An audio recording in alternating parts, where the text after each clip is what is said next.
తెల్లారి ఇంతసేపు అవుతుంది, కనీసం టీ కూడా ఇవ్వలే. కొడలా కొడలా, ఇవ్వాల టీ ఇస్తావా లేదా? ఇదిగోండి అత్తయ్య. టీ ఇప్పుడు ఇచ్చావు, ఇంకా టిఫిన్ ఎప్పుడు పెడతావో ఏంటో. నా కర్మ కాకపోతే నీలాంటి కోడలు దొరకడం ఏందో నాకు. ఇప్పుడే చేస్తాను అత్తయ్య. ఇంకెంతసేపు ఇల్లు ఉడుస్తావు? అరగంట నుండి ఉడుస్తున్నావు, ఇంకా ఇల్లు కూడా తుడవాలి. ఏంటో గబగబా పని చేయడం కూడా చేత కాదు. చేతగాని మొహం దెక్కడో. అయిపోయింది అత్తయ్య, త్వరగానే చేస్తున్నాను.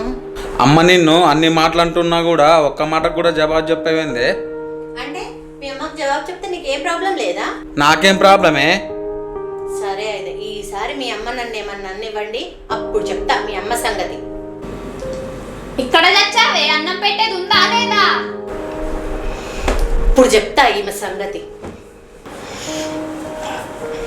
అత్తయ్య వంట ఎప్పుడో అయింది అత్తయ్య, మీరు ఎప్పుడు అడుగుతారా అని చూస్తున్నాను. ఇప్పుడే పెట్టుకొస్తా ఉండండి. ఏమైందే? ఎదురు జవాబు చెప్తానన్నావు, మాట్లాడలేకపోయావా? మాట్లాడలేక కాదండి, నా తల్లిదండ్రులు నాకు అలాంటి సంస్కారం నేర్పలేదు అంతే.